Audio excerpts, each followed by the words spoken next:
Oke, selamat pagi semuanya. Assalamualaikum warahmatullahi wabarakatuh.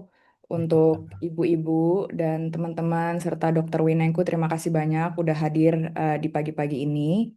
Hari ini kita mau ada sharing dari Dokter Winengku. Dokter Winengku ini dikenalin juga sama salah satu anggota komunitas kita, yaitu Bu Wida. Jadi senang banget Bu Wida punya inisiatif untuk bantu ibu-ibu sekalian gitu untuk mengadakan webinar seperti ini. Dan Dokter Winengku semoga ini juga bisa jadi perkenalan Dokter Winengku sama komunitas kami. Komunitas kami ini orang tua dari anak-anak yang pakai tracheostomy. Em, Sekarang jumlah anggotanya ada sekitar 250-an seperti itu. Jadi harapannya semoga ini juga bisa jadi semangat untuk Dokter Winengku karena apa yang bakal Dokter Winengku share itu sangat-sangat bermanfaat buat kita-kita semua yang ada di sini. Jadi silakan Dokter Winengku kalau mau dimulai. Terima kasih. Baik, terima kasih Mbak Tia. Assalamualaikum warahmatullahi wabarakatuh. Selamat pagi ibu-ibu semua. Ada bapak-bapak nggak? Ya, selamat pagi semuanya Anji. Ini perkenalkan saya Dr. Winengku. Ini saya bertugas di Rumah Sakit Sarjito di Jogja ya. Dan mengajar juga di FK KMK UGM seperti itu. Mungkin sakit sambil di share screen. Ya, ini pada pagi hari ini saya coba untuk membawakan materi ya. Kita diskusi bareng di pagi hari ini dengan judul Parental Burnout pada Caregiver Anak Tracheostomy seperti itu. Oke, seperti kita ketahui ya, ibu-ibu semuanya, kita diberikan seperti berkah seperti itu pada untuk mengasuh anak berkebutuhan khusus. Kalau kemarin itu di Sarjito juga ada komunitas juga anak berkebutuhan khusus tapi tidak terbatas pada tracheostomi, tapi itu untuk yang luas, misalnya untuk kelainan genetik seperti itu. Itu ada komunitasnya namanya LOPE kalau di Sarjito. Kemarin saya juga pernah juga diundang ke sana, tapi ternyata ini yang tracheostomi ini juga ada komunitasnya karena memang keduanya ini sama-sama memiliki beban yang sangat berat. Jadi kita harus melihat juga dari caregivernya. Karena apa? Karena ketika kita mempunyai atau memiliki anak dengan kebutuhan khusus, itu akan membuat suatu kondisi yang tidak nyaman. Seperti itu. Kita katakan sebagai kok tidak seperti yang biasanya. Penerimaan yang pertama seperti itu akan membuat kondisi dalam tubuh kita itu menjadi sebuah distress. Distress ini akan berjalan dari yang namanya stres akut, kemudian terus menumpuk bahwa kegiatannya juga berat, apa yang kita lakukan, kemudian melihat kondisi anak kita yang tidak stabil, itu juga akan membuat terus-menerus setiap hari kita alami, bahkan untuk istirahat aja kita susah seperti itu, maaf. Kemudian dari stres akut akan berubah menjadi stres kronik dan akhirnya menuju ke burnout. Seperti itu ya. Next.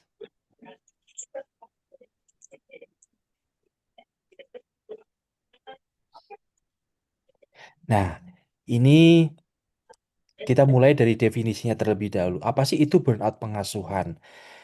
Burnout pengasuhan itu ya kondisi tadi dari pertama stres akut, kemudian terus menumpuk, akhirnya akan mempengaruhi ke fungsi otak kita dan akhirnya menjadi stres kronik dan akhirnya menjadi burnout. Nah, burnout ini sebenarnya suatu sindrom. Gejala-gejalanya nanti akan saya terangkan. Sindrom itu adalah kumpulan gejala yang ditandai dengan apa yang jelas adalah kelelahan fisik dan pikiran kita. Sebagai akibat tadi dari stres yang berkepanjangan, stres dari takut menjadi stres kronik dan berlebihan. Padahal ini kita berhubungan dengan apa? Berhubungan sebagai peran orang tua, peran kita untuk mengasuh anak dengan kebutuhan khusus terutama yang ada tracheostominya. Tanda tandanya misalnya ada kelelahan mental, emosi, ini ditandai dengan apa? Kadang karena kita kurang istirahat, kita mudah sekali untuk tersinggung, mudah sekali marah, seperti itu. Kadang ada pemicu yang sedikit mungkin kalau itu untuk orang lain, mungkin itu akan terlihat biasa saja, tetapi bagi kita itu sangat berat atau sangat menyinggung sehingga kita menjadi mudah marah.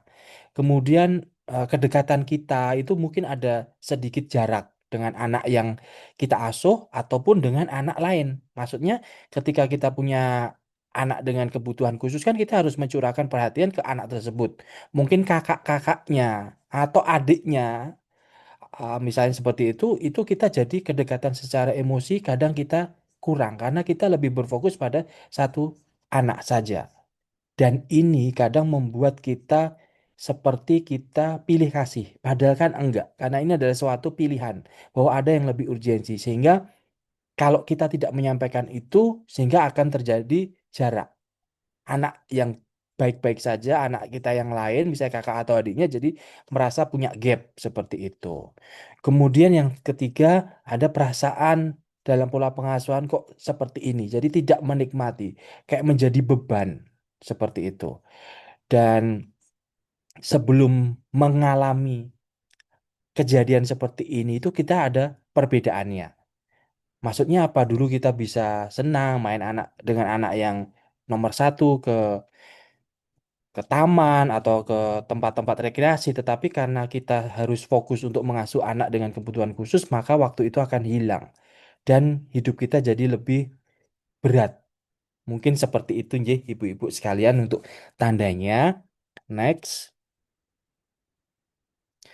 Nah, ini adalah hal yang sering kita lakukan ketika kita memiliki anak dengan tracheostomi. Dan kejadian ini kadang sangat memberatkan buat kita. Karena ini kejadian yang harus kita lakukan secara reguler dan rutin. Melihat kondisi anak kita mungkin ada perbaikan, kemudian ada perburukan, seperti itu. Dan itu akan selalu fluktuatif yang bisa membuat kita menjadi beban dalam pikiran. Karena apa? Yang pertama, kita harus menjaga kebersihannya. Jadi kita harus melakukan suction secara berkala. Kemudian selain itu, perawatan stomanya dan penggantian tali tracheostomi ini juga eh, rutin kita lakukan. Kemudian supaya apa? Supaya menjaga anak kita dalam tracheostomi itu lebih baik. Menjaga kelembapan udara, memastikan ventilasi udara dengan baik, sama perawatan penggantian kanul trach ini. Nah, semuanya ini itu adalah yang tadi saya bilang kegiatan yang selalu kita lakukan dan itu rutin. Mungkin ketika ada sesuatu yang nggak nyaman, kita lupa atau apa, anak kita jadi kayak nggak enak, nggak nyaman, dan itu kita akan menyalahkan diri. Maaf ya nak, maaf ibu lupa melakukan suction atau ibu lupa memantau kelembapan udara dan ini akan terus menghantui kita, menghantui ibu-ibu sekalian. Beda ketika anak kita baik-baik saja. Mungkin hal ini tidak tidak terlalu kita pikirkan. Tetapi ketika kita menghadapi anak dengan tracheostomi, hal-hal inilah yang selalu kita hadapkan sehari-hari. Belum untuk urusan-urusan yang lain. Kesibukan kita sebagai ibu, ada anak yang lain, kemudian mengurus rumah dan sebagainya. Ya, jadi ini adalah beban yang ibu-ibu hebat ini selalu lakukan setiap hari. Kemudian next. Nah, ini adalah suatu bagian ya dari hal-hal tadi mengapa kok bisa juga terjadi burnout. Yang pertama, kita tuh menghadapi suatu kondisi yang uncertain. Itu artinya apa? Ketidakpastian. Ketidakpastian di sini sangat banyak faktornya, ya. Karena ketidakpastian ini juga akan mempengaruhi kepada bagaimana kita ini sebagai seorang individu atau sebagai ibu atau keluarga, suami istri itu memahami dan menginterpretasikan situasi yang baru. Ini adalah pengalaman yang baru yang tidak pernah kita bayangkan sebelumnya. Nah, aspek-aspek ini ada banyak, mempengaruhinya banyak. Pertama adalah reference of frame. Ini mengacu kepada kerangka acuan dalam memahami situasi. Maksudnya seperti itu. Kemudian ada inference, yaitu menarik kesimpulan yang atau rasa mampu atau berdaya. Kemudian locus of control. Ini maksudnya apa? Keyakinan kita dalam mengendalikan faktor-faktor internal maupun eksternal. Nah, semua faktor dari ketidakjelasan ini akan membuat keluarga atau ibu itu mencari informasi, ya, maka akan grafiknya bisa ke bawah. Mencari informasi dari mana? Ya, dari mana aja. Karena apa? Mencari informasi ini sebagai sumber cara kita untuk mencari ketidakpastian itu. Bagaimana sih caranya? Bagaimana sih supaya nanti anak kita dewasanya bagaimana? Bagaimana ke depannya? Nah, kita kan nggak. nggak pasti itu. Kondisi seperti ini akan stabil berapa lama? Nah, seperti seperti itu akan selalu kita cari tahu. Sehingga kita meminta advice atau arahan praktis. Misalnya dari apa? Ya sesama komunitas seperti ini. Atau dari nakes, dari dokter yang merawat, dari perawat. Seperti itu ya. Kemudian yang kedua, tadi saya jelaskan dari medical information, pemahaman medis yang jelas ketika ibu atau bapak ibu di sini berkonsultasi dengan tenaga profesional. Kemudian 4 derajat. 4 derajat. Kemudian yang terakhir ketiga itu dari teknologi. Misalnya sekarang kan zaman teknologi maju ya kita mencari informasi di Google atau juga dari mungkin ChatGPT atau sejenisnya seperti itu ya. Ketika anakku seperti ini, bagaimana cara mengatasi ini bisa ya ketika dalam keadaan urgent seperti itu yang mungkin bisa membantu sedikit menenangkan pikiran kita itu bisa. Terus yang keempat tentunya kita mencari dukungan juga dari dukungan support dari keluarga yang lain atau dukungan dari teman-teman komunitas seperti ini sehingga kita bisa mengurangi rasa beban tadi. Oke. Atau dari rasa ketidaknyamanan itu akan membuat menjadi live experience. Maksudnya apa, ibu-ibu? Live experience itu maksudnya adalah pengalaman yang dihidupi. Jadi ini adalah suatu kegiatan sehari-hari yang menjadi kebiasaan kita seperti itu. Nah, live experience ini menggambarkan juga apa ya? Kebiasaan, seperti kebiasaan yang akan kita hadapi terus-menerus. Sehingga kita sudah kalau ada kalau ada grafiknya itu kita sudah ada di fase yang namanya acceptance, bukan lagi marah atau kita lagi sedih berlebih seperti kita sudah menyadari fase sudah acceptance seperti itu. Nah, perasaan yang tadi yang saya bilang ke acceptance itu adalah perasaan lack of normalcy ya. Perasaan tidak normal sudah menjadi adjustment, sudah kita sesuaikan seperti itu. Karena apa? Karena kita mengalami yang namanya adaptasi dari kehidupan yang seperti itu yang belum pernah kita rasakan menjadi suatu kehidupan yang wajar. Di tahap ini justru ibu-ibu merasa legowo ya. Kalau dalam bahasa Jawanya nrimo ing pandum, sudah legowo, pasrah. Itu akan membuat lebih baik. Jadi mengurangi beban kita. Seperti itu. Jadi kita tidak terlalu khawatir lagi. Ya, ketika kita sudah ada di tahap seperti itu. Oke. Terus kemudian juga pengalaman yang dihidupi itu bisa berdampak pada caregiver, ya, terutama ibu-ibu atau mungkin ada yang melibatkan keluarga yang lain, misalnya orang tua, maksudnya eyangnya seperti itu atau saudara yang lain. Ketika misalnya kita memiliki kesibukan tertentu sehingga kita harus sering memasrahkan anak kita itu ke family yang lain atau saudara yang lain. Oke, kemudian mungkin juga di sini ada experience of transition. Jadi ada yang namanya perubahan gaya hidup.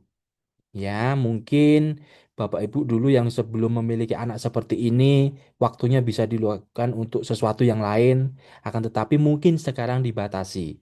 Mungkin dalam waktu 1 minggu sekali atau berapa minggu sekali baru mengajak anaknya yang lain untuk keluar rumah bermain seperti itu. Padahal dulu bisa setiap minggu kalau weekend seperti itu ya. Mungkin kebebasan itu yang mungkin menjadi kebiasaan dari ibu dan keluarga sekalian yang hadapi ya. Terus kemudian eh, setelah dari mencari saran itu mungkin ada yang namanya seeking context and meaning. Seeking context meaning itu artinya apa sih? Mencari makna dan konteks ya. Jadi keluarga di sini mencoba untuk memahami pengalaman itu dan memberikan artinya. Ya, ini juga karena kompleksitas dan permasalahan yang ini cukup berat, makanya kadang-kadang kalau sudah benar-benar pasrah ya kita yang namanya acceptance tadi.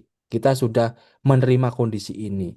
Kemudian quality of life. Jadi kita tetap memaknainya secara positif bahwa oh ini toh yang terjadi padaku. Oh ini toh. Sekarang ya sudah, saya sudah menerima. Setelah saya sudah menerima, saya akan melihat kualitas hidup kita ciptakan supaya lebih baik lagi. Menghadapinya bagaimana?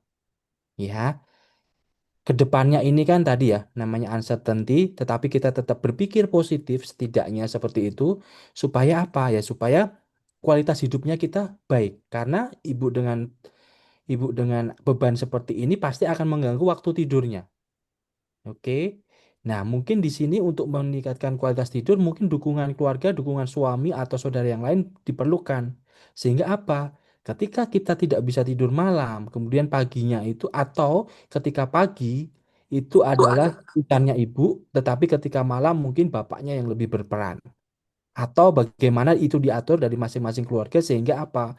Sehingga ada waktu untuk istirahat dan melakukan aktivitas yang lain. Begitu ya, karena kadang kita harus melakukan suction itu nggak hanya cuma jam 8 pagi atau jam 8 sore, jam 5 sore. Mungkin malam, subuh itu juga bisa terjadi seperti itu. Jadi pembagian tugas support dari keluarga ini sangat mempengaruhi dari tanda kutip mental kita ya. Itu sangat perlu kita komunikasikan dengan baik. Terus kemudian selain itu ada yang namanya meaning. Meaning ini adalah mencari makna dari pengalaman ini. Ya, intinya sama. Intinya dari poin-poin ini adalah memandang dari sudut pandang yang berbeda, sehingga Bapak Ibu menerima kondisi yang dialami, sehingga pikiran positif itu yang kita jalani. Oh, ini anakku sakit. Kita harus merawatnya itu supaya ya kedepannya menjadi lebih baik. Nggak tahu masa depannya sampai kapan seperti itu, tetapi apa? Jangan terlalu membebani yang nanti-nanti. Yang kita bisa lakukan adalah yang masa sekarang dulu, yang kita hadapi, yang kita lihat dengan mata, yang kita dengar dengan telinga, dengan panca indera kita, itu yang kita pikirkan dulu. Jangan terus memikirkan yang jauh-jauh dulu, yang belum terjadi. Itu malah mungkin akan selalu membebani kita. Muncul rasa cemas, rasa khawatir. Dan kalau itu terus-menerus terjadi, maka akan memunculkan rasa sedih. Nah, itu yang kurang baik.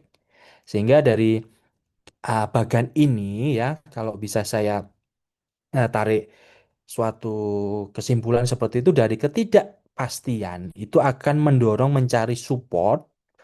Kemudian setelah mencari support itu keluarga akan mencari namanya seeking context and meaning dan itu secara tidak langsung akan berhubungan dengan life experience kita sehari-hari ya. Yang kemudian mungkin ada kejadian-kejadian baru itu akan menyebabkan apa ya ketidakpastian yang lagi.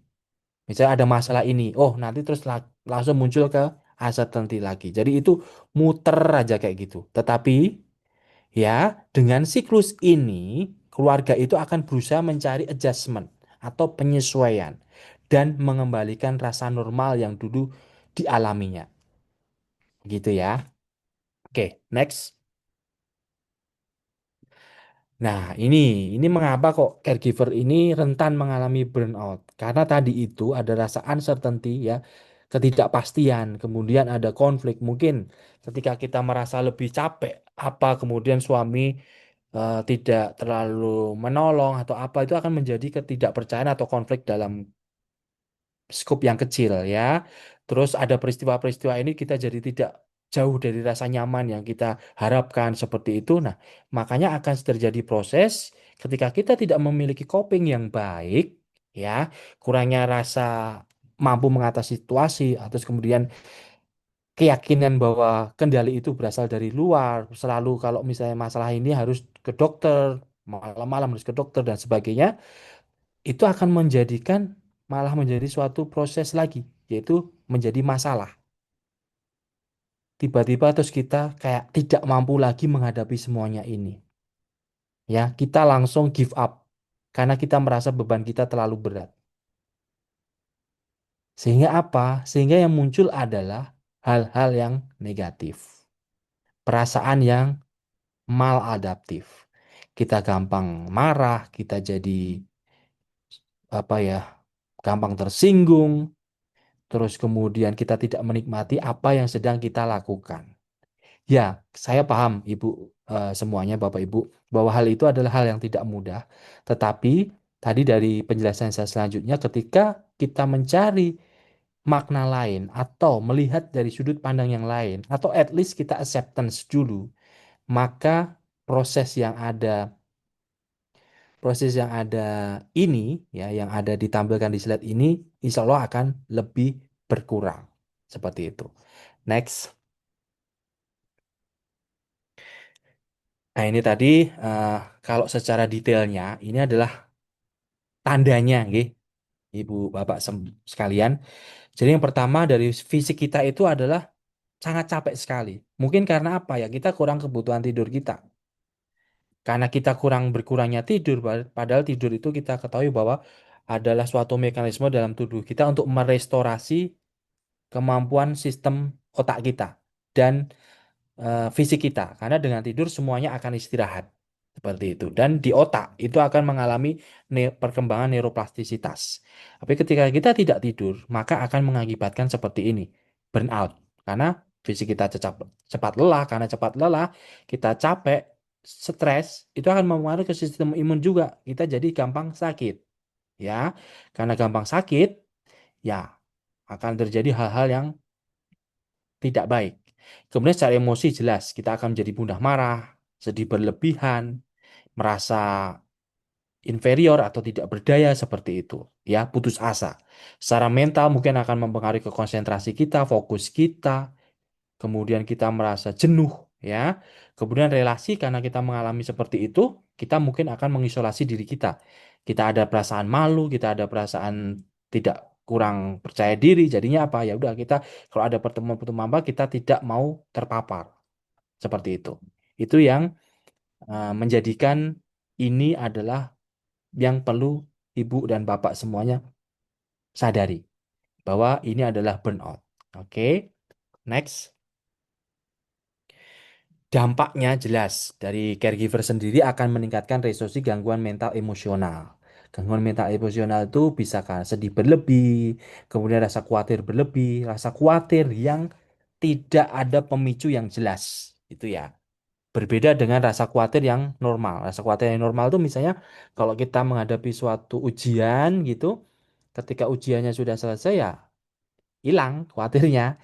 Nah, kalau sebelum ujian kita khawatir kita akan belajar dengan baik. Seperti itu ya. Tapi kalau rasa khawatir berlebih tadi nggak ada sebabnya. Ya, tiba-tiba ibu selalu overthinking, memikirkan sesuatu yang belum terjadi. Anakku gimana ya hari ini? Anakku bisa apa ya hari ini? Aku bisa apa ya hari ini? Mungkin ketika kita lupa mesaksen anak kita terus jadi batu-batu atau gimana, terus kita kepikiran menyalahkan diri. Nah, menyalahkan diri terus-menerus itu nanti akan jadi sedih berlebih tadi. Ya, ketika kita melihat pasangan kita sudah mulai seperti itu, teman-teman semuanya harus mensupport ya supaya tidak terlalu panjang itu masa-masa menyalahkan dirinya, masa-masa khawatirnya seperti itu. Kemudian pada anaknya sendiri ini bisa anak kita yang sedang kita rawat dengan tracheostomi atau anak yang lain, misalnya kakak atau adiknya yang saya jelaskan tadi, dia menjadi ada jurang pemisah. Oh, kok ibu sekarang lebih dekat ke kakak ya? Ke adik ya? Oh, ibu kok sekarang lebih dekat ke kakak ya? Apa mentang-mentang kakak lagi sakit seperti itu? Atau adik lagi sakit. Jadi anak itu merasa kurang diperhatikan. Mungkin dia menjadi juga itu tadi, kalau anak di bawah 17 tahun kalau dia sedang mengalami gangguan sedih berlebih, itu tidak akan nangis, tapi dia lebih gampang uring-uringan, lebih bersifat irritable, udah marah seperti itu. Berbeda dengan orang dewasa. Kalau orang dewasa mungkin akan bisa menangis, ya, bisa mengungkapkan. Tapi kalau anak, ya, anak-anak itu dia gejalanya berbeda. Dia lebih ke sensitif, ke irritable ketika dia mengalami yang namanya depresi. Nah, kemudian pada keluarga sendiri mungkin akan kalau komunikasinya kurang baik akan terjadi apa? Ya terjadi konflik tadi. Ya, suami istri harus memahami porsi masing-masing dan saling mendukung. Supaya apa ya? Supaya berkat yang diterima hari ini ya melalui anak dengan kebutuhan khusus itu bisa dijalani dengan baik. Saya dulu ada Bella. pengalaman pasien saya Ah, itu. nggak apa-apa, lanjut aja. Maaf ya dok, Kami sebentar saya coba. Nah, pasien saya itu dia mengalami gangguan mental sedih berlebih karena anaknya memiliki gangguan ini apa genetik. Jadi motorik kasarnya itu tidak bisa, motorik halusnya tidak bisa, dan dia anaknya itu memiliki disabilitas intelektual yang berat. Ya, kemampuan bahasanya nggak ada. Begitu. Di situ keluarganya mencerca, dulu kamu waktu hamil ini ya, kurang sholat ya, atau kurang dekat sama Tuhan ya, gitu. Terus pokoknya pokoknya dijudge yang macam-macam gitu ya. Padahal kan kalau kita lihat kejadian genetik, kelainan genetik ini kan siapa yang mau gitu. Tapi itu kan munculnya di kita kan belum banyak screeningnya seperti itu. Jadi ya itu bukan salahnya dia gitu. Dan dibuktikan juga dari dokter anaknya yang mengasuh anaknya itu memang benar ada kelainan genetik dan ini rare disease ya. Namanya juga rare disease. Makanya ketika ya anaknya itu waktu kecil sering kejang Bapak Ibu. Jadi itu yang menambah beban lagi. Dia sering khawatir, akhirnya terus jatuh ke sedih berlebih tadi. Akhirnya dia pergi memeriksakan ke Sarjito seperti itu dan ketemu dengan saya. Nah, ibu ini sekarang dia malah menjadi ini kayak kayak penggerak gitu di komunitas itu bahwa ketika kita seperti ini, jangan takut untuk ke profesional kesehatan mental. Jangan takut terhadap stigma seperti itu. Karena ya apa ya, karena kita butuh pertolongan. Memang waktu itu saya berikan obat selama jangka waktu tertentu. Akhirnya selain obat kan kita sebagai psikiatri nggak melulu memberikan obat ya. Kita memberikan psikoterapi dan akhirnya alhamdulillah ibu itu sekarang sudah tidak berkonsumsi obat lagi. Karena dia sudah memiliki coping mechanism yang baik. Apa yang harus dilakukan ketika apa? Ketika menghadapi situasi-situasi yang bersifat stressful seperti itu. Unik banget waktu itu distraksinya itu dia dengan cara cuci piring gitu ya. Proses relaksasinya itu dengan cara cuci piring. Jadi ketika dia melihat air mengalir, merasakan, kemudian mencium wangi apanya sabunnya itu, kemudian dia menggosok piringnya itu adalah suatu kegiatan yang menenangkan buat dia. Nah, itu ini baru saya temuin ini. Yang lainnya nih dengan melatih nafas ya. Dia saya cuci piring aja dok gitu. Oh ya sudah seperti itu. Nah, pada waktu itu saya memang menemuin keluarganya, tetapi saya tidak bilang sebagai seorang dokter gitu.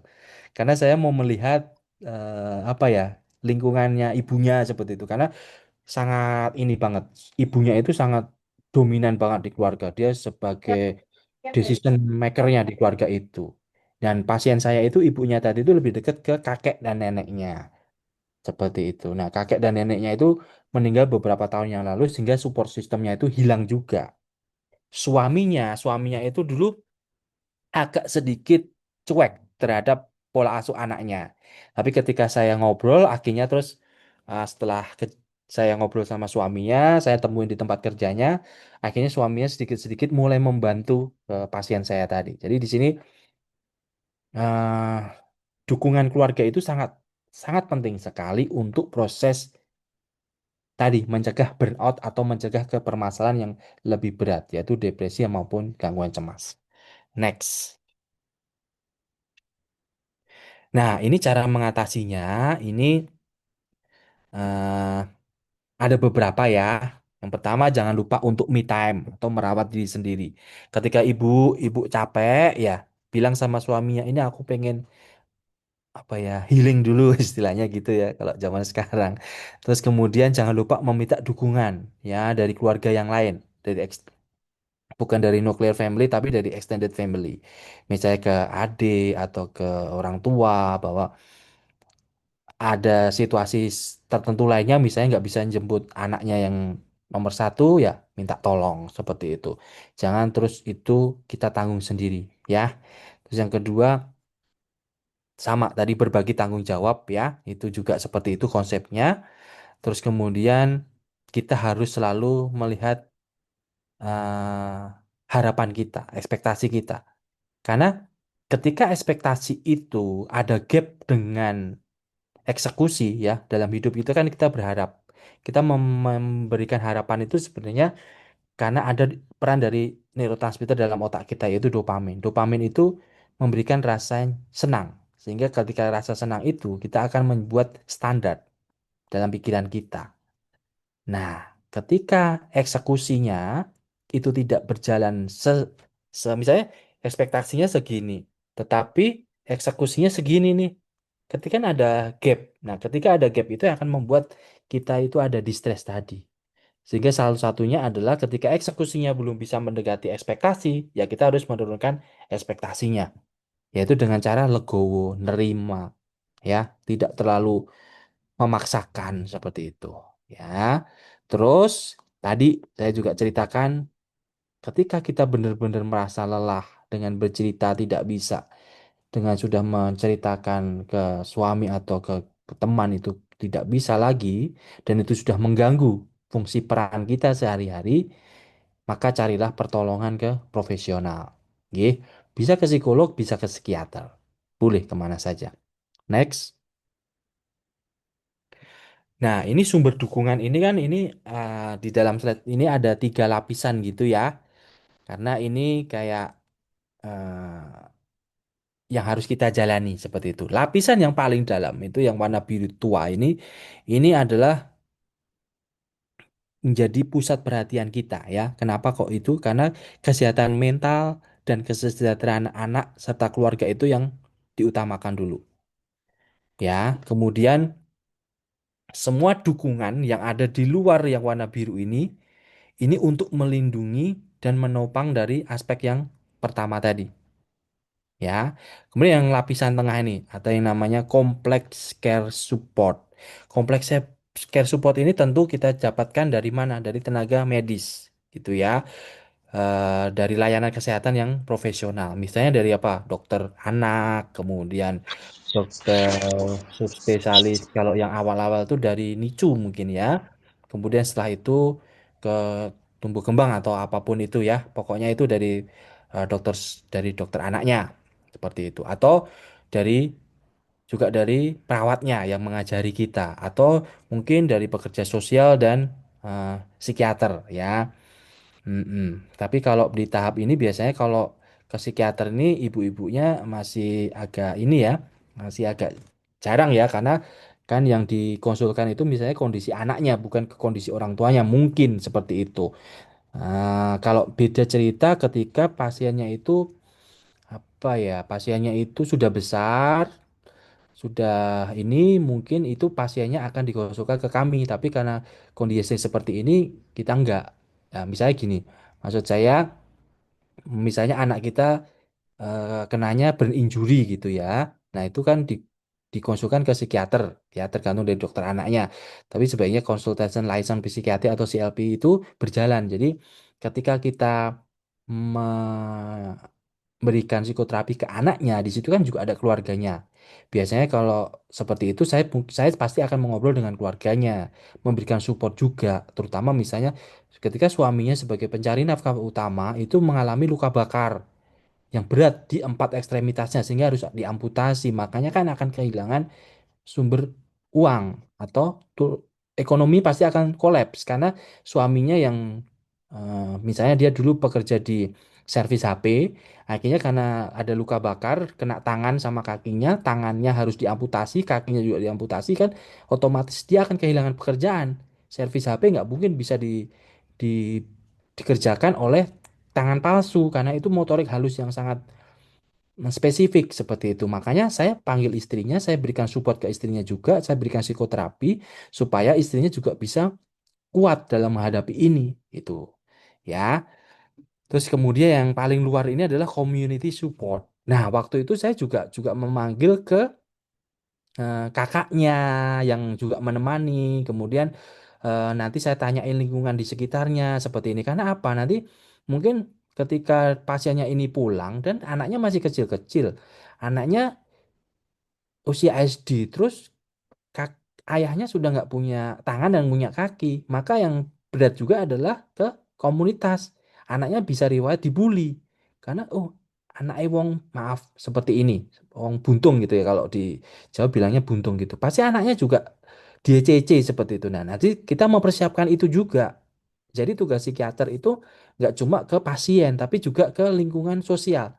Karena kita sebagai psikiater itu merawat pasien itu dari aspek biologi, psikologi, sosial, dan spiritual. Nah, sosial ini termasuk lingkungan di luar yang harus kita perhatikan juga. Karena itu jangan mendukung ke kesembuhan dari pasien kita. Nah, pada kasusnya ibu-ibu sekalian, ini lingkungan luar mungkin selain dari tenaga kesehatan juga support ya, support group, kemudian pusat rehabilitasi anak mungkin juga perhatian, kemudian dari sekolahnya ya, sekolahnya nanti bagaimana seperti itu. Itu juga harus diperhatikan juga. Nah, intinya itu bahwa di bagian ini tuh biasanya kesejahteraan mental anak dan keluarganya ini dengan kondisi medis yang kompleks biasanya tidak hanya tergantung kepada dokternya, tetapi memerlukan sistem dukungan yang berlapis. Ya, dukungan dari komunitas, kemudian dukungan dari medis, sehingga fokus akhirnya itu tetap menjaga kondisi kesehatan mental yang ada di lapisan paling dalam ini, ya, kesehatan mental anak dan keluarganya. Oke, next. Nah, ini integrasi dukungan masalah psikososial caregiver ini ada bagian yang piramida ini ya. Nah, piramida ini menunjukkan semakin ke atas itu masalahnya semakin kompleks seperti itu ya. Yang paling dasar ini early presentation of problem of distress ini yang sebagai dasarnya atau fondasinya kita melakukannya dengan cara apa? Melakukan psikoedukasi. Ya, psikoedukasi ini bersifat pada ini melakukan deteksi dini, identifikasi dini. Identifikasi dini terhadap apa? Nah, dari ini, dari kalau dari sifat layarnya itu dari monitoring, kemudian edukasi, informasi, kemudian juga ada self care, kemudian kerujukan kemana sih yang diperlukan. Nah, biasanya psikoedukasi yang paling awal ini dilakukan oleh dokter atau perawat dalam program penanganan dari anak berkebutuhan khusus tadi. Sehingga dia akan bekerja sama dengan mungkin dengan psikiater dan social worker juga seperti itu. Kemudian yang tahap kedua yang ringan sampai berat, masalah ringan dan sampai sedang, ini fokusnya kepada apa? Fokusnya kepada melakukan asesmen dan intervensi sosial atau psikoterapi. Sehingga layanan yang diberikan adalah psikoterapi berdasarkan individu atau psikoterapi ke keluarga atau family psikoterapi seperti itu tuh ada. Nah, terus kemudian juga menilai kesehatan mentalnya apa? Apakah ini sudah ada tanda-tanda ke arah burnout atau sudah mengarah ke sedih berlebih atau ke cemas berlebihan seperti itu. Nah, yang step yang selanjutnya adalah yang ke masalah sedang ke berat. Ini fokusnya pada penanganan psikiatri langsung untuk caregivernya. Ya, ini bisa kita berikan dalam setting klinik tentunya. Kita akan melakukan asesmen di sana, melakukan wawancara klinis untuk menegakkan diagnosis terhadap apa yang sedang dialami oleh caregiver tersebut. Kemudian ketika caregiver tersebut memerlukan pendekatan farmakologi, ya akan kita berikan terapi. Akan tetapi kalau tidak, ya kita bisa berikan psikoterapi. Tidak semuanya harus dengan terapi seperti itu, ya. Kemudian ketika sudah baik seperti itu, kita bisa melakukan kolaborasi klinis ya. Kolaborasi klinis ini bisa kita lakukan bersama dengan psikiater dan tim perawatan yang kompleks tadi dengan dokter anak, dengan perawat yang di sana untuk menjaga kesehatan mental secara menyeluruh. Gitu ya. Next. Ya ini mungkin slide terakhir ya, take home message-nya bahwa parental burnout ini eh, suatu kondisi yang merupakan kelelahan fisik, emosional, mental, dan relasi akibat stres pengasuhan yang berkepanjangan. Kemudian caregiver dengan kondisi medis tertentu atau yang lebih disebut dengan kebutuhan khusus atau misalnya tracheostomi pada kasus ini sangat rentan mengalami burnout karena adanya tuntutan perawatan yang intensif. Ketika kita tidak melakukan ini, maka efeknya seperti ini. Dan itu kalau tidak dilakukan atau kita lupa, akan muncul rasa menyalahkan diri kita sendiri tadi. Kayak akibatnya karena anak kita menjadi seperti ini, seperti ini. Nah, burnout ini bisa berdampak serius ya pada caregiver, kemudian kualitas pengasuhan kita, serta kesejahteraan anak dan keluarga yang terlibat. Deteksi dini ini sangat penting ya, dan pencegahan yang untuk mencegahnya itu membutuhkan dukungan yang komprehensif. Baik, caregiver itu tidak hanya merawat, tetapi juga memberi kehidupan dengan cinta. Maka menjaga kesehatan mental adalah prioritas kita. Next. Ya, ini dapat dapatkan dari Dokter Wida ya. Kamu bukan hanya merawat, tapi juga memberi kehidupan dengan cinta itu tadi. ya. Oke, mungkin yang terakhir hanya ucapan terima kasih. Next selanjutnya. Baik, seperti itu Mbak Tia. Terima kasih Dokter Winengku. Senang banget nih karena tadinya tuh saya ada list pertanyaan tapi ternyata banyak yang terjawab dari slide-slide-nya Dokter Winengku gitu. Saya tetap ada Oke, pertanyaan juga sih untuk ibu-ibu, kalau ibu-ibu bapak-bapak kalau ada yang mau tanya boleh taruh di chat maupun raise hand ya. Nanti bisa saya bacakan atau nanti boleh ngomong langsung sama Dokter Winengku. Sambil menunggu, saya ada dua pertanyaan boleh ya Dok ya.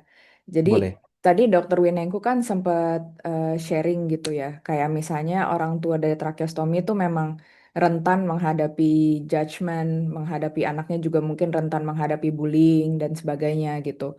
Sebenarnya baiknya itu menurut dokter orang tua dari tracheostomi itu mesti gimana ya dok? Kayak saya ingat ketika saya urus anak saya, kadang akhirnya jadi mengisolasi diri gitu dok, karena mikirnya aduh kalau keluar rumah tuh harus ngadepin pertanyaan-pertanyaan orang, jadi makin stres. Nanti anak kita juga ditanya-tanya juga dia kasihan juga kena stres.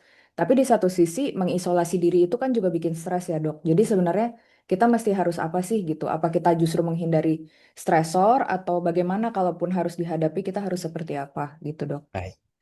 Cih, terima kasih. Pertanyaan sangat bagus. Ini juga ada Dokter Amalia tadi hadir ya. Pagi dok, saya menyapa guru saya. Oke, jadi gini, prinsipnya itu apapun itu ya, lingkungan mau memberikan respon yang positif maupun negatif, itu kita nggak bisa mengaturnya, Mbak. Ya, yang bisa kita atur adalah diri kita sendiri. Makanya ketika kita terlalu memikirkan apa sih nanti ketika kita menghadapinya, nanti saya takut gini gini gini. Ya, ya sudah, kalau saya hadapi saja, meskipun itu berat, tapi butuh proses. Karena kalau kita mengisolasi itu nanti juga akan membuat kita nggak berkembang. Kita menjadi lebih inferior dan lama-lama itu akan mempengaruhi ke mental kita juga. Jadi kalau saya, saran saya dari pertanyaan yang panjenengan, hadapi saja. Karena lingkungan itu nggak bisa kita kendalikan. Ya, ada beberapa buku psikologi saya apa ya, seni untuk bersikap bodoh amat. Nah, seperti seperti itu tuh bener, ya. Istri saya suka tuh beli-beli buku seperti itu, ya. Sebenarnya saya tahu isinya gitu. Mungkin penjelasannya seperti ini. Saya akan bilang ke dia. Jadi gini, ketika kita menghadapi lingkungan, lingkungan itu nggak akan bisa kita kendalikan. Entah itu orang mau memuji-muji kita atau malah mengkritik kita dengan sangat berat, ya. Kita nggak bisa ngapa-ngapain dengan mereka. Yang bisa kita adalah atur diri kita, mindset kita. Kita harus tetap berpikir positif. Dengan cara apa? Ya, ketika ada sesuatu yang dipuji-puji, ya sudah. Kita biasa aja menghadapinya. Jangan terlalu istilahnya, jangan terlalu melambung tinggi seperti itu. Ya, mungkin pujian itu adalah sebagai ujian. Nah, kita berpikir seperti itu. Jadi jangan terus, oh aku ternyata bagus ya. Jadi kita lupa diri. Atau ketika kita dikritik, ya jangan terus kita menyudutkan bahwa oh aku itu orang yang gagal. Aku nih orang yang gak kompeten. Sehingga apa? Sehingga kita menjadi merasa rendah diri. Nah, itu nggak baik. Yang bisa kita lakukan adalah kita menciptakan boundaries. Kita menciptakan batasan. Ketika ada sesuatu yang baik, ya sudah kita terima. Kita jadikan sesuatu itu menjadi batu loncatan. Atau sesuatu yang buruk, itu jangan kita masukkan secara 100% ke pikiran maupun ke perasaan kita. Seperti itu. Ya, ketika kritik itu bersifat membangun, ya alhamdulillah kita bisa ambil itu. Begitu ya. Jadi kita harus memiliki boundaries. Oke, makasih ya dok. Jadi sebenarnya justru mengisolasi diri itu nggak sehat ya dok ya. Sekalipun Mm-mm. mungkin tujuannya untuk kita biar nggak sakit hati dan sebagainya. Justru harus dihadapin, tapi kita harus punya boundaries atau punya batasan gitu ya dok. Jadi kalau Baik. pujian itu jadikan batu loncatan kita. Semoga kita jadi lebih baik juga. Tapi kalau seandainya buruk juga harus difilter ya dok. Nggak bisa Mm-mm. semuanya langsung kita terima, bikin kita jadi orang yang rendah diri ya dok. Gitu. Mm-mm. Oh nih. Saya bacain ya dok, ini ada yang tulis di chat, katanya pagi dok, Bu Tia, saya dengan Mama Kalandra. Anak saya kecelakaan tersedak benda asing hingga hipoksia dan henti jantung. Sampai dengan saat ini anak belum sadar.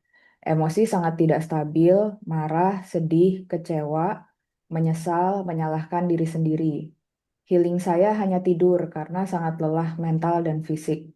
Sedangkan waktu tidur sangat terbatas sekali. Bagaimana untuk bisa dealing dengan hal ini, Dok? Karena sejujurnya saya belum menemukan bagaimana cara sabar. Memang harus sabar, but how to? Gimana caranya bisa sabar? Ini mewakili banyak bapak-bapak dan Ya, ibu-ibu di sini. Makasih, Mama Kalandra. Silakan, Dok. ya, ya Ibu. Mungkin begini ya. Tadi dalam beberapa penjelasan saya tadi memang hal ini adalah hal yang berat. Saya tahu itu. Bukan sekedar untuk membalikkan telapak tangan ya, seperti itu tidak semudah itu tentunya. Dan tadi saya juga bilang harus ada support keluarga yang menopang kita. At least suami kita. Ya, tadi saya sudah penjelasan saya bilang seperti ini. Mungkin ketika kita memang lagi capek, kita kebilang ke suami kita, tolong gantiin dulu dong gitu. Kalau suami kita pun tidak bisa, kita bisa minta tolong ke caregiver yang lain. Misalnya keluarga kita, adik kita atau orang tua kita. Kita jujur mengatakan itu. Minta tolong, saya mau ini dulu istirahat dulu atau bagaimanapun itu. Karena apa? Nanti ketika kita menghadapi kita sudah melihat kondisi anak kita yang berat seperti itu. Ya, kondisi anak kita yang dalam tanda kutip belum sadar dan kita sangat sangat pasti akan sangat lelah dalam mendampinginya di ruang perawatan yang intensif dan sebagainya. Dan hal itu tuh benar-benar membuat stresor baru yang sangat berat dalam hidup kita. Sehingga apa? Sehingga kita merasa tidak berdaya.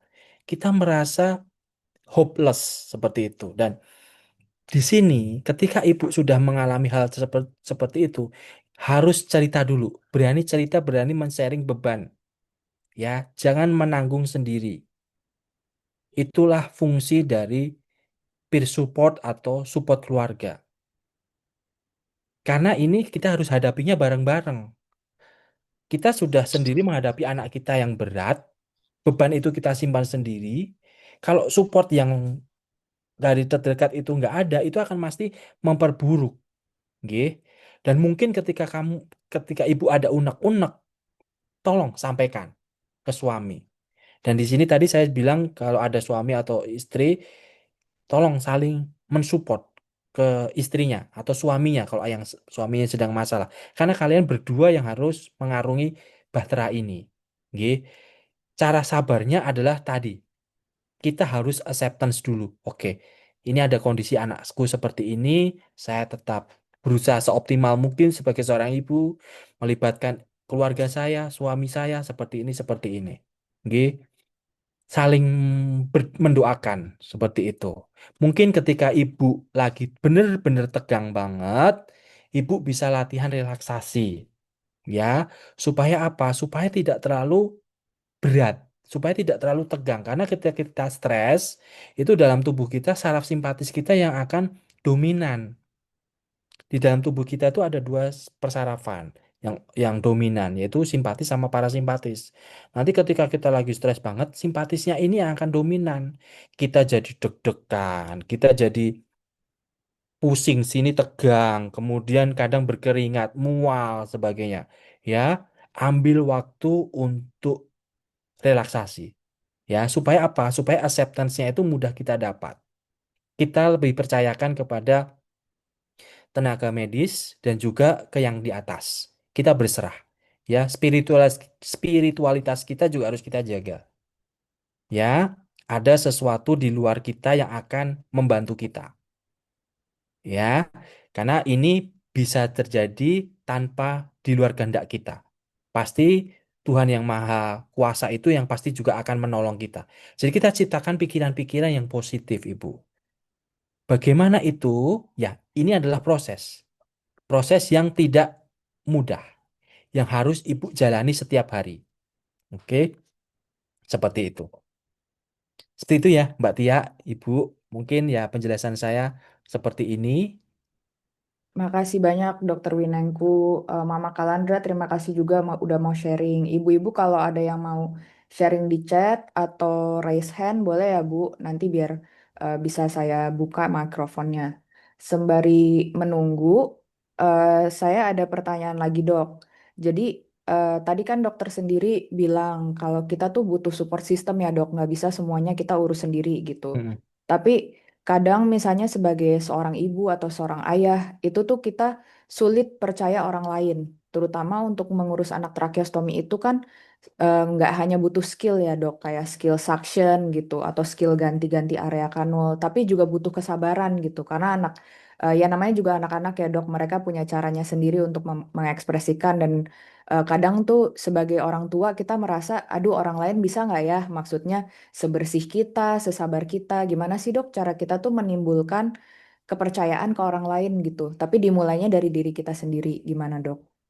Ya, ini mungkin didasari karena kita kehadap anak kita ini kan memiliki kedekatan emosional ya. Tentunya dalam memperlakukan itu pasti kita maunya sebaik mungkin, seperfect mungkin. Sehingga apa? Sehingga efeknya akan jadi lebih baik, tidak mengganggu ke anak kita. Karena tadi kan pekerjaan-pekerjaan yang di slide saya tadi itu kayak membersihkan, mengatur kelembapan udara dan sebagainya. Itu hal yang tidak mudah, Mbak Tia ya. Dan itu perlu proses hati-hati. Proses dengan tadi di akhir dengan cinta seperti itu ya. Tidak sekedar melakukan suatu tindakan sehari-hari. Nah, di sini ini yang namanya kita mulai harus percaya. Ketika kita mulai percaya ke orang lain, misalnya kita melihat dulu bagaimana atau kita tampilkan dulu, kita ajari oh caranya seperti ini, seperti ini. Kemudian setelah itu kita suruh dia melakukan di depan kita selama beberapa waktu, ya. Kemudian kita jelaskan dengan baik caranya seperti ini, caranya seperti ini. Mungkin kita lakukan itu bersama-sama selama jangka waktu tertentu. Ya, di situ pasti ada proses pembelajaran. Ada sesuatu yang mungkin tidak sesuai dengan ekspektasi kita. Tetapi kita harus bisa menerima. Karena apa? Karena kita juga akan percaya kepada orang itu yang akan merawat anak kita selanjutnya. Ketika kita sudah mulai untuk belajar percaya dan orang itu akan belajar dengan baik, maka akan proses selanjutnya akan berjalan sama-sama enak. Begitu. Tetapi kalau kita karena kekhawatiran kita yang berlebih bahwa orang itu tidak bisa menjalankan tugasnya, maka itu nggak akan terjadi. Ya, karena kadang perasaan kita yang terlalu perfeksionis karena kita menjaga anak itu yang membuat kita akan berpikir berlebih bahwa oh ternyata kurang ini kurang ini kurang ini. Padahal sebenarnya yang kita khawatirkan itu belum tentu terjadi seperti itu. Makanya pendampingan itu harus kita lakukan secara terus-menerus dan mulai kita mempercayakan ke dia, berani untuk percaya. Sehingga apa? Kita pikir yang lain. Kalau aku tidak mempercayakan ke dia, nanti tugas yang lain yang harus bisa aku lakukan mungkin akan terganggu. Misalnya dengan pola asuh ke anak yang lain. Nggih. Berarti ya, kita kan nggak cuma punya satu anak, kita harus bisa membagi porsi itu. Sehingga memang ini berat, tetapi harus dengan proses pembelajaran dan harus dengan pendampingan yang terus-menerus. Tetapi kalau dari kita sudah mulai belajar untuk percaya, dan insya Allah nanti orang yang kita percaya itu juga akan melakukan dengan baik. Maka proses itu akan lebih nyaman untuk dijalani. Seperti itu, nggih. Terima kasih dok. Jadi memang saya juga ingat sih ketika saya ngurus itu akhirnya cara memberi batasannya itu berlapis-lapis dok. Jadi misalnya nih Mhm. ada orang, saya lihat dulu mau nggak ikutin aturan cuci tangan gitu sebelum Hmm.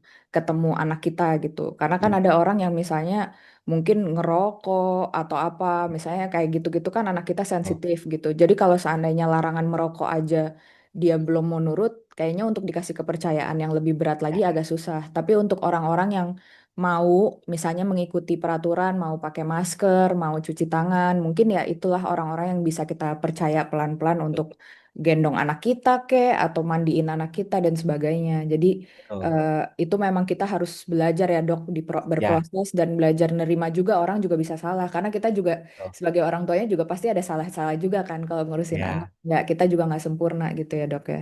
betul. Oke, ini juga kebetulan kita tuh lagi pelajarin dok, ada anak-anak cita-citanya nih mayoritas yang orang tuanya di anaknya di tracheostomi itu adalah harapannya tuh bisa dekanulasi dok. Jadi Hmm. nafasnya mandiri kayak kita udah nggak pakai Mhm. tracheostomi lagi. Mungkin nanti bisa jadi pelajaran kita juga ya dari yang berhasil dekanulasi, apakah mereka justru orang-orang yang caregivernya hanya satu atau justru ada support system banyak gitu. Karena kan Hmm. karena mungkin itu juga jadi pelajaran kita juga ya. Mungkin itu jadi Hmm. bisa penyemangat ibu-ibu juga gitu. Oh, ternyata kalau seandainya kita percaya untuk orang lain ikut bantu urus anak kita, ternyata kemajuan kesehatannya juga lebih signifikan misalnya seperti itu. Ya, Jadi mungkin itu betul. bisa jadi pelajaran yang baik sih gitu. Ibu-ibu Ya, ada lagi pertanyaan? Tadi kayaknya ada yang mau coba ngomong. Ini saya nggak tahu namanya. Ini kayak nama HP-nya nih, Vivo V2310. Ini ibu siapa nih bu? Sebentar, coba. Halo bu. yang ini on cam ya. Lagi on cam nih. Oh nggak kedengeran ya bu suaranya ya. Oh oke, sebentar. Oh ya, ini bisa dipin nggak ya siapa co-hostnya nih? Mungkin Ray atau Via bisa pin ibu yang Vivo ini. Oh kayaknya bisa nih. Coba ya. Halo bu. Halo Bu. Oh, nggak kedengeran mungkin suaranya ya. Oke. Ups, sebentar. Ini Tidak remove. unmute ya. Oh, remove. Halo Bu. Kedengeran nggak Bu suara saya? Iya, Ya, kedengeran, Bu.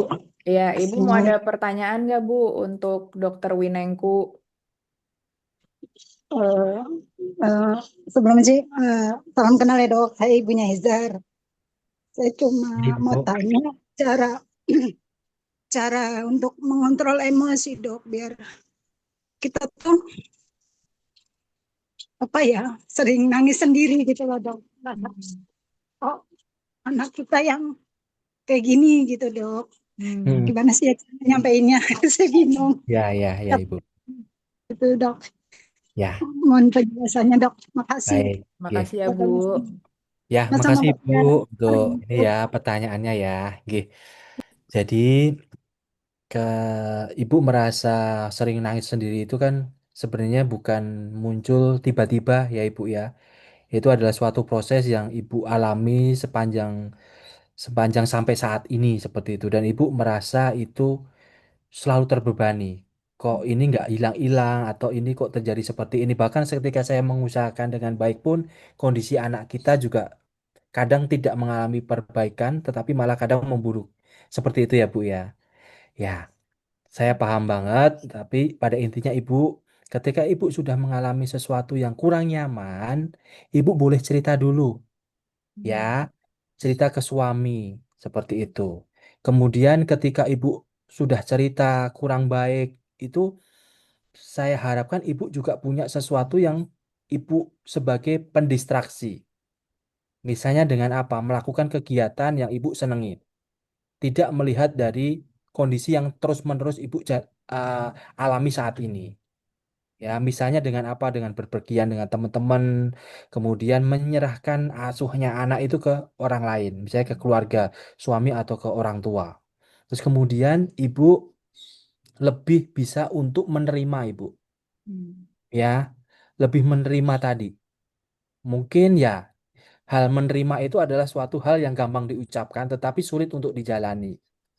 Nah, ini yang saya dorong untuk ibu-ibu semua mau untuk melihat ini, oh oke, ini anak saya seperti ini, saya harus menghadapinya seperti itu.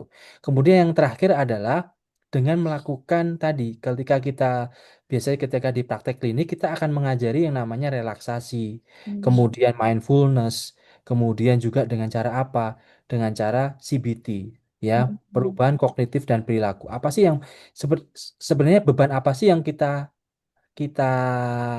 pikirkan seperti itu. Mungkin ketika kita berpikir itu kita selalu berpikir yang negatif dulu. Hmm. Ya, mungkin nanti yang kita pikirkan adalah seperti hitam dan putih. Kalau iya tidak seperti itu. Mungkin cara berpikir kita itu yang kita harus perbaiki dengan terapi kognitif perilaku itu. Sehingga Hmm. apa? Ketika kita memiliki pikiran-pikiran yang kurang baik, itu nanti akan membuat perilaku kita akan menjadi kurang baik juga. Dan pikiran kita itu akan ditentukan oleh mood kita, seperti itu, Ibu. Jadi yang pertama adalah menjaga mood itu. Menjaga mood dengan cara apa? Dari basic, melakukan kegiatan. Kalau kita sudah capek banget, istirahat dulu, Hmm. ya. Atau melakukan kegiatan yang kita senangi dulu. Hmm. Kemudian cerita juga ke orang lain, misalnya suami atau keluarga yang lain, supaya apa? Supaya itu bisa menjadi support kita. Hmm. Begitu ya, Ibu ya. Begitu, Nje. Ya, Iya, terima kasih dokter Oke, jawabannya. sami-sami. Nuwun. Oke, semoga membantu. sehat-sehat Bu ya. Amin. Sehat-sehat Bu, Terima kasih. Ya. semangat. Insya Allah di grup, ada adeknya tuh yang pakai tracheostomy itu dok. Jadi Iya. alhamdulillah adek, Ya, adek ternyata udah gede ya Bu. Kalau udah di gede grup ya. tracheostomy tuh umur berapa Bu? Nanti tanggal 25 tahun Bu Tia. Oh, Tepat 5 tahun. insya Allah, semoga panjang umur. Ada ini termasuk yang kalau dilihat dari ini videonya termasuk yang umurnya panjang dok, karena banyak Hmm, banyak juga yang bahkan belum 1 tahun tuh sudah berpulang. Atau misalnya betul. kan adek bisa bisa duduk ya tadi kayaknya ya bisa duduk, bisa jalan ya. Alhamdulillah bisa semuanya. Ini juga udah mulai sekolah. Nah, Oh, Cuma ya alhamdulillah. gitu. ya, Mm-mm. iya. Kalau dari komunitas ini memang tracheostomy ya. Kalau di Sarjito itu juga ada komunitas LOPE itu yang tadi saya bilang. Mm, mm, Anak mm, berkebutuhan khusus kadang rare disease itu jauh. Dia mm, nggak bisa ngomong, Ibu. mm, Nggak mm, bisa jalan. mm, Nggak bisa bicara itu nggak bisa. Jadi dia di kursi roda. Bahkan sekarang itu udah Ini besar. dok, Hmm? mm, anak saya masih kayaknya masalahnya hanya di nafasnya aja gitu. Cuma Oke. kadang mm. orang-orang mandang keluar yang diliatin gitu, jadi kita udah kadang udah up, jadinya down lagi gitu. Udah. Ya, Makanya kata oh saya ya. selesai gitu. Ya, nggak apa-apa. Ya Mm, tadi ya, itu hampir pertanyaan sama seperti Mbak Tia tadi itu harus iya. dihadapi atau bagaimana ya. Ya itu Mm-mm. tadi Bu, kita harus bisa bersikap bodo amat gitu ya. Yang penting kita sayang sama anak kita gitu gitu. Kalau kita selalu melihat itu sebagai beban, nanti kita malah nggak baik. Kita sendiri selalu merasa terbebani. Dilepas aja itu Bu ya. Hadapi aja. Tuhan sudah memberikan Tuhan sudah memberikan kesempatan untuk sampai segede itu buat anaknya Ibu. Iya. Itu Mm-mm. yang harus Ibu syukuri. Mm-mm. Begitu Mm-mm. ya. Betul, betul. Ya, Alhamdulillah tadi itu ya. Alhamdulillah ya, itu udah mau umur berapa Bu? Tanggal 20?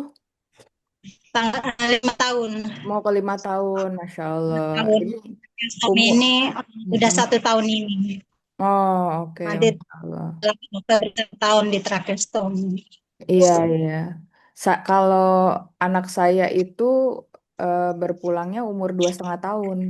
Makanya saya ngelihat anak ibu kayaknya jauh lebih ini ya, bisa sampai sekolah, umurnya sampai 5 tahun. Insya Allah panjang umur terus, Bu.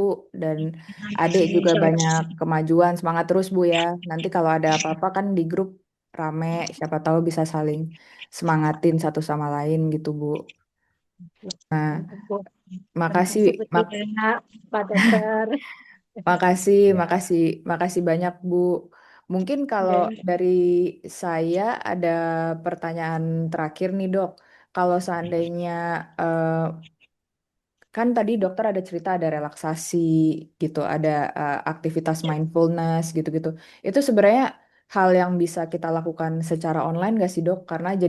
Karena dokter ngomong gitu jadi kepikiran apa mungkin kita bisa bikin online tapi relaksasi gitu atau seandainya itu memang sebenarnya hanya bisa offline gitu, Dok. Sebenarnya sebenarnya ini bisa dilakukan mandiri ya. Oh, oke. Caranya sangat gampang sekali. Mm-mm. Kalau relaksasi itu banyak sekali video-video di YouTube untuk Mm-mm. mengajarinya itu. Yang Mm. intinya adalah kita mengatur nafas kita ya, Mm-mm. Mbak Tia. Jadi mengatur nafas kita, kita fokus semuanya itu ke nafas yang kita ambil, kita Mm. tahan sama kita keluarkan. Mm. Kita Mm. praktekin aja 5 menit setiap hari sebelum tidur Mm. atau 5 menit setelah kita bangun sebelum kita sholat atau melakukan aktivitas selanjutnya. Ya. Jadi kita tarik nafas pelan-pelan, bisa 3 detik. Kita Mm. rasakan nafas yang kita hirup itu masukin lubang hidung kita, terus kemudian kita tahan. Nggak Mm. nyamannya kita menahan nafas, kita berfokus di situ. Kemudian Hmm, kita keluarkan pelan-pelan lewat mulut 3 detik. Lakukan itu terus-menerus. hmm, Tujuannya buat apa sih? Untuk mendistraksi. Ketika hmm, pikiran kita yang overthinking, berkecamuk, sedih, itu kan kita akan berpikiran-pikiran yang negatif. Dengan hmm, mengatur nafas itu diharapkan sebagai distraksi kita. ya, Seperti ya, itu. Jadi itu sebagai suatu distraksi yang akan kan ketika kita relaksasi itu kan akan meningkatkan saraf parasimpatis kita. Ya. Nah, ketika parasimpatis kita yang lebih dominan daripada simpatis, maka tubuh kita akan merasa lebih nyaman. Hmm. Pernah nggak kita menghadapi suatu kondisi yang sangat tegang sehingga kita nggak sampai bisa ngomong? Hmm.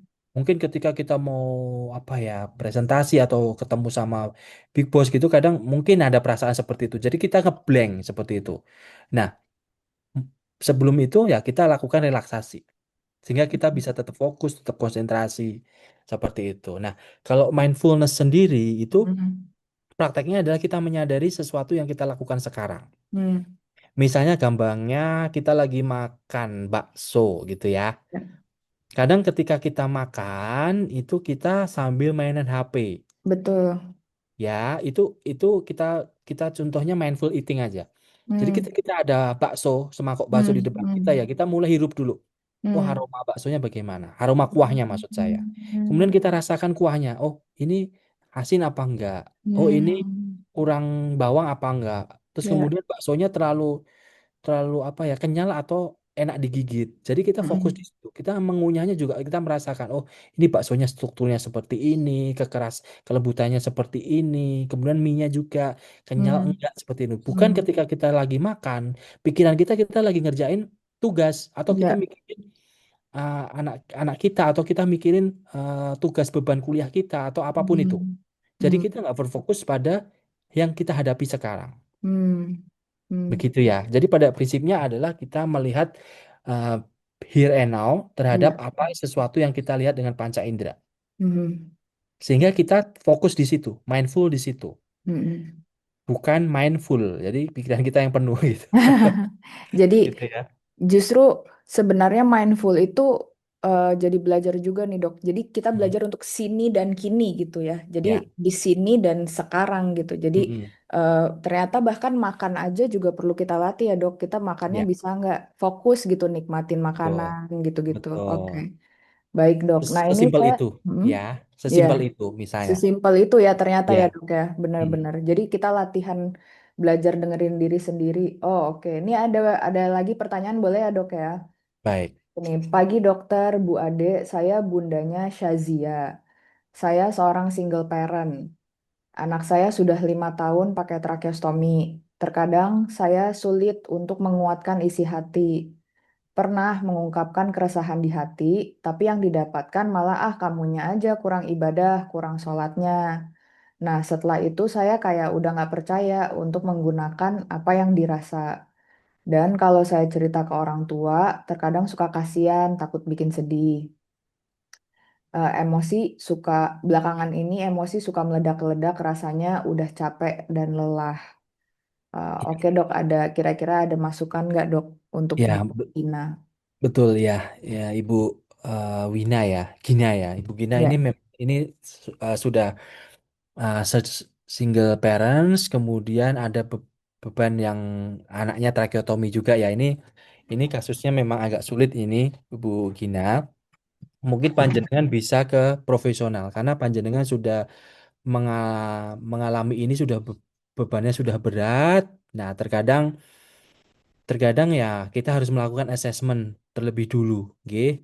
Karena untuk supportnya, yang support group itu sangat sulit sekali untuk diberikan. Mungkin dengan pertolongan profesional kita juga akan bisa menggandeng kode ke ibu, ke keluarganya terdekat, karena kita harus melakukan psikoedukasi juga seperti itu tentang keadaan yang panjenengan alami. Ya, jadi mungkin bisa bercerita ke psikolog atau ke psikiater seperti itu, sehingga kita akan bantu melakukan solusinya dengan lebih menyeluruh. Ya, karena ya panjenengan akan menghadapinya ini sendiri tanpa bantuan siapapun. Itu yang jauh membuat lebih berat kondisinya, Mbak Tia.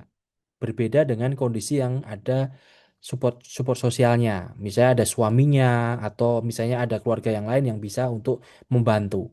Seperti itu ya. Ya memang pada kondisi ini yang mungkin pesan yang bisa saya sampaikan adalah ketika ketika ada sesuatu itu memang akan selalu kita dijudge. Misalnya kita kurang ibadah lah, kita kurang bersyukur lah dan sebagainya. Terkadang perasaan ini itu sebenarnya sudah kita hadapi secara kita sudah berusaha menghadapinya. Kita sudah berusaha untuk menyerahkannya kepada Tuhan Yang Maha Esa, tetapi kadang orang lain masih menjudge-nya. Karena mereka melihat melihat itu selalu kita, makanya ketika kita melihat sejawat kita atau kolega kita yang terjadi perubahan, misalnya dari dia ceria tiba-tiba dia dia di pendiam, kita sebagai seorang teman kita memberikan support dengan bertanya apa kabar, apakah kamu baik-baik saja, seperti itu. Itu itu akan sangat bagus sekali karena akan membantu kita mengeluarkan unek-unek yang nggak nyaman tadi. Kadang kita nggak bisa ngeluarin unek-unek itu tadi, sehingga kita pendam sendiri dan takutnya ketika tadi ada suatu sekali kita mengungkapkan tetapi ternyata responnya itu buruk. Nah, makanya itu akan menjadi suatu tambahan beban lagi yang membuat kita jadi semakin rasa nggak enak. Seperti itu, Bu Gina ya.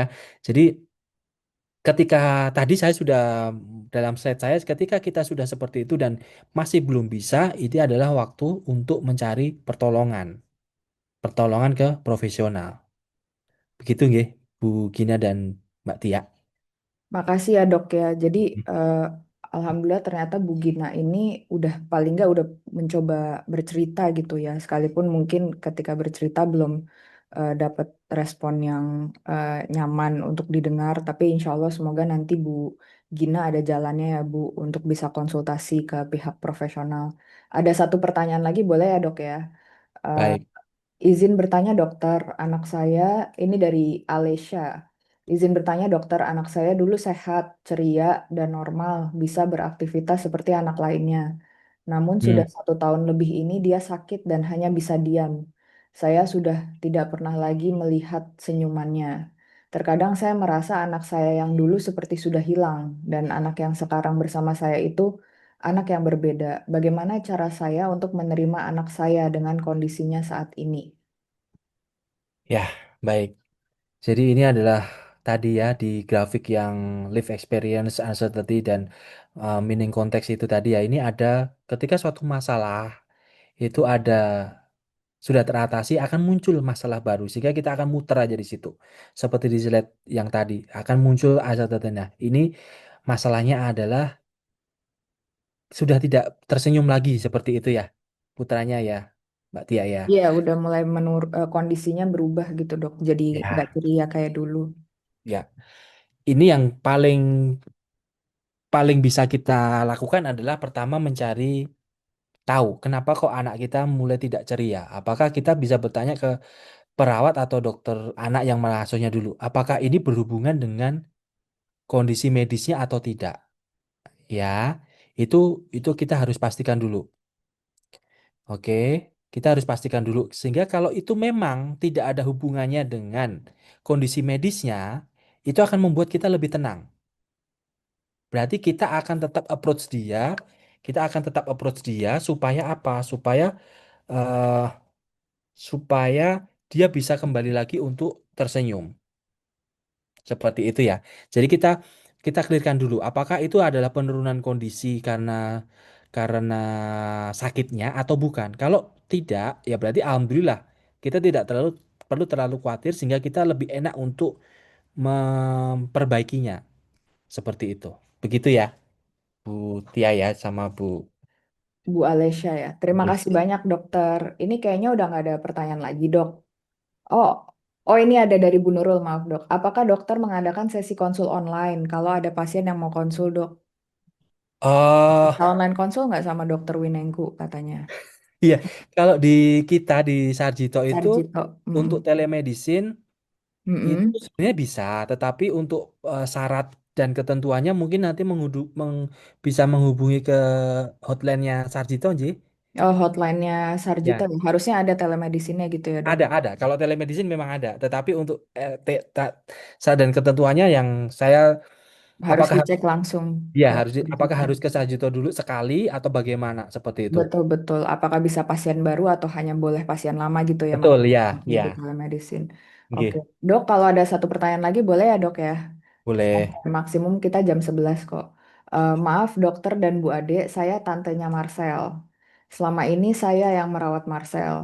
Terkadang tahu-tahu ada rasa sedih, tapi saya tetap berjuang merawat Marcel semampu saya.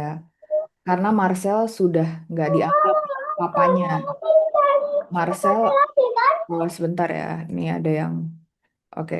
Ma karena Marcel sudah nggak dianggap papanya. Marcel awal sakit usia 7 bulan sampai sekarang usia 14 tahun. Cara menguatkan hati hadapi kata-kata orang yang tanpa perasaan itu apa gimana, Dok? Katanya. Ini hebat tantenya Marcel loh yang ngurusin, Dok. Ya, Gimana cara menguatkan hatinya menghadapi kata-kata orang yang tanpa perasaan, katanya. gih, Ibu Ibu Dewi ya. Ini Betul. ini tadi seperti yang sudah saya bilang tadi ya, lingkungan itu adalah suatu hal yang tidak bisa kita kendalikan. Ya, ini yang panjenengan hadapi ini adalah lebih banyak ke kata-kata yang kurang baik, ke hal-hal yang negatif. Ya, dan ketika kita mendengar terus kata-kata yang negatif itu, ketika kita memasukkan itu ke pikiran kita, pasti akan mempengaruhi ke kognitif dan juga ke afeksi panjenengan, ke perasaan panjenengan. Jadi pilihannya adalah tidak usah terlalu dipedulikan. Dengan cara apa? Memberikan batasan dalam diri ibu. Ya, ibu bahagia mengasuh Marcel. Ibu lakukan ini dengan segenap hati, dengan ketulusan, dan berusaha membantu Marcel untuk bisa menjalani hari-harinya dengan lebih baik. Itu aja. Orang lain mau mengkritik, mau mencaci maki, mau apapun itu, bahkan papanya sendiri yang sudah tidak mau merawat, ya sudah, ya. Banyak juga dari beberapa komunitas lain yang saya tadi bilang komunitas Lope itu juga ada eh, bahwa suaminya malah pergi gitu. Ibunya mengasuh anak berkebutuhan khusus nggak cuma satu, bahkan bisa dua gitu. Ya itu benar-benar dukungan dukungan moral dari teman-teman sekomunitas itu sangat penting sekali, saling menguatkan. Kalau ada sesuatu, misalnya dia kontrol ke Sarjito atau kemana, ditemenin, diajak ngobrol seperti itu. Nah, sama halnya ketika saya nggak tahu kalau komunitas ini memang terbatas di suatu lingkungan rumah sakit tertentu atau tidak. Mungkin kalau memang satu anggota rumah sakit yang sama gitu bisa saling menguatkan. Itu pentingnya di situ. Tapi tadi saya harap untuk Ibu Dewi Dewi. itu harus membuat boundaries, membuat batasan. Ya, jangan terlalu mempedulikan tentang omongan orang. Karena omongan orang itu nggak bisa kita atur. Mereka mau bicara hal positif dan negatif itu kita nggak akan bisa mengendalikannya. Itu variabel dari dia. Sehingga yang kita bisa atur adalah kita, nggih. Kemampuan kemampuan pikiran kita seperti itu. Begitu, Mbak Tia. Makasih Dokter Winanku. Hmm. Ini kita di sini ibu-ibunya pada ngurusin eh, malaikat-malaikat nih sebenarnya. Iya, Dok, kira-kira kalau ada 2 pertanyaan masih bisa nggak, Dok? Ini tapi anonim, boleh, Dok? boleh. Eh, Nanti Bu Wida, saya ini ya, saya open mic-nya ya. Ini ada yang anonim dulu, Dok, gitu. Katanya selamat pagi, mohon dibacakan secara anonim.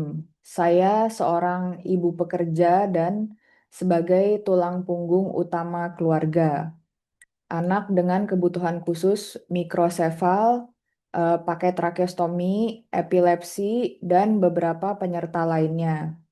Dari awal suami kurang care dan suami melakukan kesalahan yang sangat fatal yang tak termaafkan. Hal ini terjadi berulang kali dan setelah kejadian terakhir, suami kecelakaan dan patah kaki. Ketika saya membuka kasus suami, ternyata mertua malah menasehati agar membiarkan saja kelakuan tersebut dan menganggap saya yang kurang gaul. Suami yang merasa dibela jadi makin tidak merasa bersalah. Saat ini saya merasa selalu overthinking dan curiga. Ada keinginan untuk berpisah, tapi jika kami berpisah, sulit mencari pengasuh untuk anak kami. Adakah kanal ku- adakah kanal konsul online profesional yang bisa dihubungi? Ada nggak sih dok biasanya hotline atau apa gitu dok yang bisa dihubungin sama orang tua? Ada saran nggak dok kira-kira? Kalau konsul ke psikolog itu biasanya kanal konsul online itu kalau saya tahunya cuma baru di Sarjito ya, tapi kalau di Hmm. tinggal di Bogor itu Rumah Sakit Jiwa Marsudi itu juga ada layanan konsultasi psikologi itu 24 jam. Oh, rumah sakit apa dok? Tadi mungkin Eh, bisa Rumah saya Sakit Jiwa catat ya. Marzuki Madi. Rumah Sakit Jiwa Marzuki Mahdi, RS. Mahdi. Ya, Oke. itu ada Oke, nanti seperti coba itu. dicek deh. Ternyata ada konsul yang 24 jam ya dok ya. Ya, itu biasanya untuk membantu apa ya pasien-pasien yang malah lebih parah lagi kondisinya bahkan pengen Hmm. untuk mengakhiri hidupnya. Itu Hmm. bisa di situ nanti itu akan dipakai untuk nasional, tapi yang sebagai percontohan memang RSJMM karena dia sebagai rumah RSJMM. sakit pengampu nasional seperti itu. Oke, oke. Baik dok. Mm-mm. Makasih dok. Semoga nanti bisa bermanfaat buat ibu juga. Eh, Bu Wida mungkin tadi ada raise hand. Mohon maaf, izin Mm-mm. nggak on cam nggih Iya Mbak kan nggak apa-apa. kontrol. Jadi gini Mbak mungkin jadi sharing dari teman-teman mungkin yang di beberapa komunitas juga kalau orang tua itu kadang mengesampingkan perasaan yang dia rasakan gitu karena dia merawat anak dengan kebutuhan medis khususnya, kemudian dengan kompleksitas penyakitnya sehingga apa yang dirasakan itu kadang di nomor sekian kan. Mungkin izin bertanya agar ibu-ibu juga bisa lebih aware terhadap kondisi kesehatan mentalnya, nggih dokter nggih. Kira-kira warning sign-nya apa saja nih? Ibu-ibu nih sudah mulai harus memperhatikan dirinya, kemudian juga sudah harus bahkan sudah harus pergi ke profesional gitu. Karena kadang-kadang tuh sudah mungkin gejalanya mungkin sudah cukup berat, juga dia tidak menyadari atau mungkin nanti aja saya belakangan aja yang penting anak saya dulu sehat, yang penting anak saya kontrol rutin dan lain sebagainya. Mungkin seperti itu dokter dan Mbak Tia, terima kasih. C, terima kasih Mbak Wida untuk pertanyaannya ya. Sekaligus itu mungkin juga untuk tadi closing statementnya juga. Jadi ketika kita sudah mengalami kelelahan secara emosional dan fisik yang sangat berat, kemudian kita sudah berusaha mengatasinya, tetapi kita serasa sudah tidak mampu, kemudian ada banyak sekali tambahan-tambahan peristiwa yang membuat kita semakin menjadi kurang baik. Nah, ketika kita sudah tidak bisa mengatasi itu, mungkin sudah saatnya panjenengan semuanya untuk bisa berani untuk konsultasi ke tenaga profesional. Begitu ya. Karena eh, konsultasi itu bisa ke psikolog atau psikiater. Karena apa? Takutnya ketika panjenengan tadi sudah ada isolasi sosial, mengganggu nafsu makannya, kebutuhan tidur pasti akan kurang, terus mulai sering overthinking, kemudian mulai nggak bisa menikmati hal-hal yang menjadi kesenangan Bapak Ibu sebelumnya, kemudian selalu mengejas dirinya hal yang negatif. Nah, itu yang perlu benar-benar disadari ya bahwa si moodnya tadi sudah berubah, kemudian kognitifnya juga berubah, dan dan juga ke tingkah lakunya juga sudah berubah. Dan itu yang harus benar-benar Bapak Ibu harus perhatikan dan bisa untuk melakukan konsultasi ke profesional. Seperti itu. Dokter Wida ya, sama Mbak Tia ya. Makasih Dokter Winengku. Eh, Alhamdulillah kita udah di ujung acara dok. Sebelum ditutup, saya mau secara simbolis dulu. Ini dari kita semua dok untuk Dokter Winengku. Nanti kita kirim ke alamatnya Dokter Winengku ya. Ini ada kenang-kenangan. Ini gambarnya Ah, gambar anak tracheostomi dok, kayak gitu. terima Jadi kasih. semoga jadi kenang-kenangan juga Dokter Winengku bisa Ya, kenalan sama komunitas tracheostomi dan semoga baik. Dokter Winengku ke depannya kita bisa bikin acara-acara kayak gini lagi ya dok. Ya, terima Kasih. kasih Mbak Tia. Ini sebenarnya ada dari Lope datang dari perwakilannya, tapi beliau Oh, karena lagi di jalan, tapi nggak bisa sharing, nggak apa-apa, nanti lain waktu.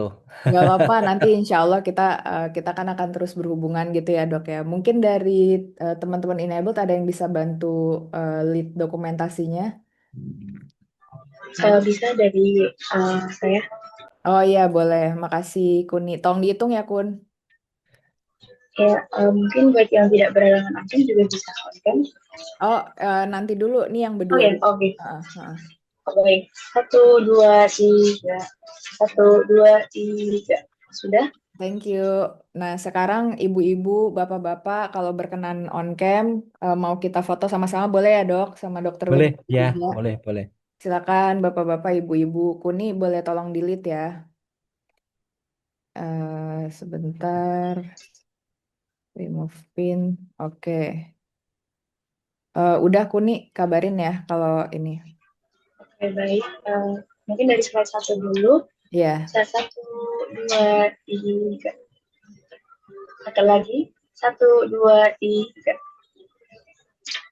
Di slide 2. 1, 2, 3. Sekali lagi. 1, 2, 3. Sudah? Terima Oke, kasih. udah semua ya. Terima kasih Kuni, terima kasih Dokter Winengku atas waktunya. Kami mohon maaf bila ada kurang-kurang, ada salah-salah kata. Semoga Dokter Winengku sehat-sehat selalu dan kita bisa bikin acara seperti ini lagi ya Dok. Ya, Nanti kita izin posting di YouTube boleh ya Dok, karena biar boleh. yang nggak bisa datang bisa tetap ikutin pelajaran dari Dokter Winengku.